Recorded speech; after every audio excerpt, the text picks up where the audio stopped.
Assalamualaikum warahmatullahi wabarakatuh. Di sini saya Regina Salsabila dari kelompok Klopir akan menjelaskan formulasi 6 dan evaluasi gel. Yang pertama, di sini ada clindamycin hidroklorida sebanyak 1,2%, MCNA sebanyak 4%, gliserin sebanyak 15%, natrium benzoat sebanyak 0,3%, SLS sebanyak 1%, dan aquada sebanyak 78,5%. Clindamycin hidroklorida data preformulasinya diambil dari F4 halaman 234. Berikut adalah data preformulasinya. Kegunaannya sebagai antibiotikum. Selanjutnya ada CMCNA F4 halaman 175 data preformulasinya. Pemberiannya sebagai berikut dan karutannya sebagai berikut. Kegunaannya sebagai zat tambahan.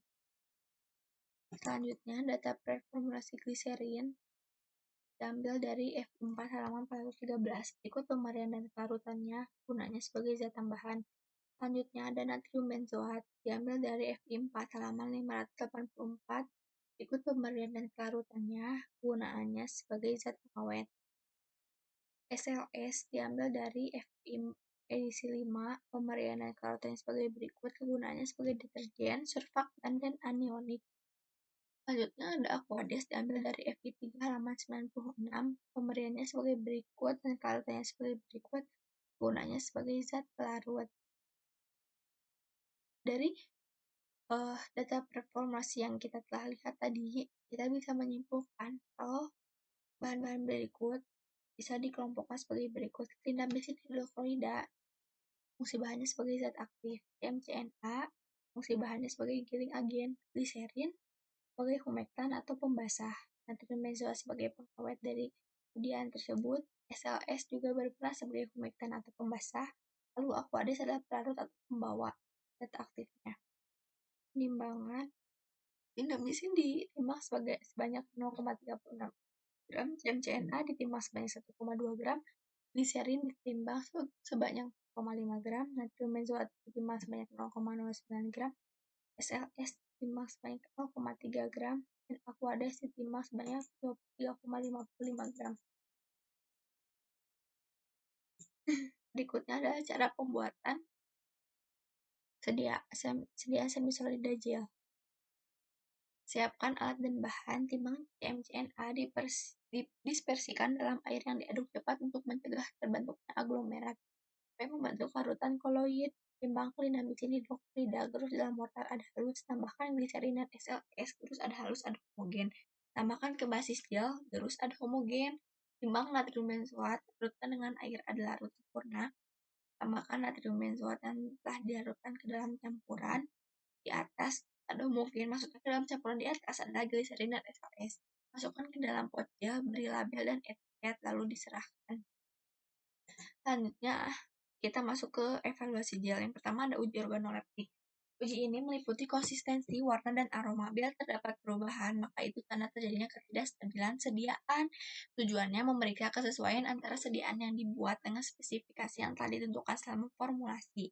Prinsipnya, pemeriksaan organoleptik dengan menggunakan panca indera yang kita miliki.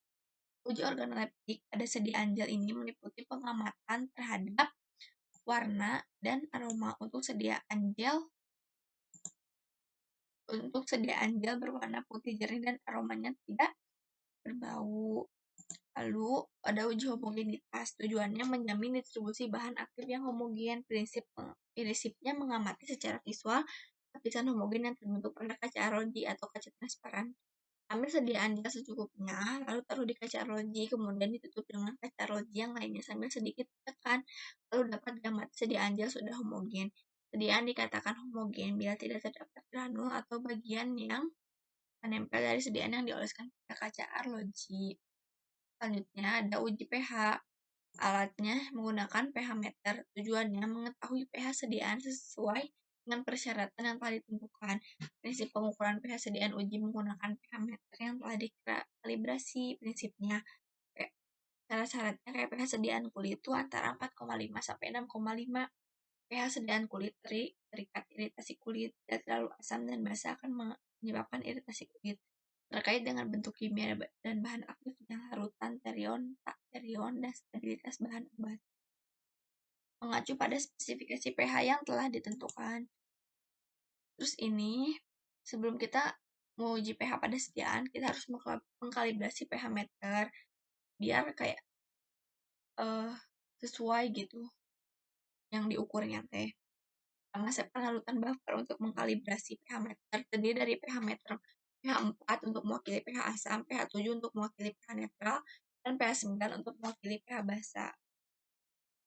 Alat pH meter itu terdiri dari monitor dan elektroda. Hidupkan alat pH meter dengan menekan tombol on, lalu kalibrasi untuk pH 4 dan mencelupkan elektroda pada larutan buffer pH 4. Kemudian tekan tombol tombol atau tombol kalibrasi, dan tunggu sampai monitor menunjukkan pH 4. Jangan lupa untuk membilas elektroda dengan aqueous dan dikeringkan dengan cara menempelkan elektroda perlahan pada tisu setiap kali mengganti larutan buffer pada saat kalibrasi. Selanjutnya, lakukan pada hal yang sama pada pH 7 dan pH 9.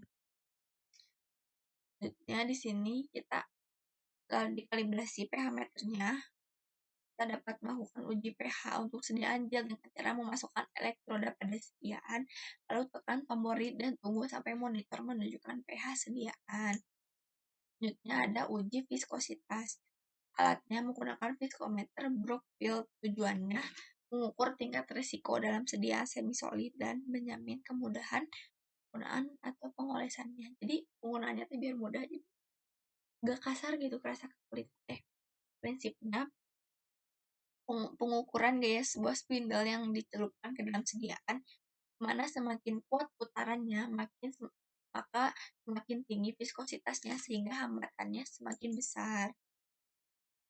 Langkah-langkah uji viskositas, tekan tombol on, lalu pasang spindle yang cocok untuk mengukur viskositas sediaan semi-solid, atur ketinggian alatnya, lalu simpan sediaannya pas di bawah spindle. Seluruh bagian spindle tercelup ke dalam sediaan. Tekan tombol motor on atau off, lalu tekan tombol select spindle untuk mengatur spindle yang mana yang kita gunakan pada alatnya. Pastikan nomor spindle yang terdapat pada layar sesuai dengan yang kita gunain. Tekan tombol set speed untuk mengatur kecepatan yang digunakan.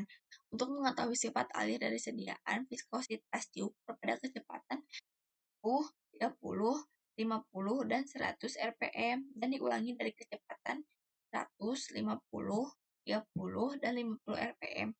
Tekan kembali tombol motor on atau off dan nilai viskositasnya dari sediaan akan muncul pada layarnya. Selanjutnya ada uji stabilitas atau sentrifugasi. Tujuannya biar kita bisa melihat stabilitas dari sediaan semi-solid yang sudah dibuat berdasarkan formula. Prinsipnya, pemeriksaan kestabilan sediaan semi-solid setelah diberikan pengocokan dengan kecepatan tinggi. Langkah-langkahnya, siapkan tabung sentrifugasi, masukkan sediaan gel pada tabung sentrifugasi yang berbeda, nyalakan alat sentrifugasi atau sambungkan kabel pada stop kontak, buka tutup alat dan simpan tabung sentrifugasi yang berisi sediaan pada lubang yang tersedia dengan posisi berseberangan, lalu tutup kembali alat sentrifugasinya. Selanjutnya, ini adalah langkah-langkah uji sentrifugasi. Siapkan tabung sentrifugasi, masukkan sediaan gel pada tabung sentrifugasi yang berbeda. Nyalakan alat sentrifugasi atau dengan cara sambungin kabelnya ke stop kontak. Buka tutup alat dan simpan tabung sentrifugasi yang berisi sediaan ke dalam lubang yang tersedia dengan posisi berseberangan. Jadi ini. Lalu tutup kembali alat sentrifugasinya. Atur kecepatan putarannya kurang lebih 30.000 rpm dan tunggu selama 15-30 menit. Udah nunggu 15-30 menit, turunin kecepatannya menjadi 0 rpm dan biarin sampai berhenti berputar. Keluarkan sediaan yang ada pada alat, lalu diamati apakah terjadi pemisahan atau tidak. Jika pada sediaan gel tidak terjadi pemisahan, maka sediaan tersebut disebut stabil. Gitu aja yang bisa saya presentasiin. Dan Regina Salsabila, absen 29 dari kelompok asiklopir. Sediaan semi-solida gel. Mohon maaf bila banyak kekurangan karena ada kendala waktu. Record menggunakan Bandicam hanya dapat waktu 10 menit.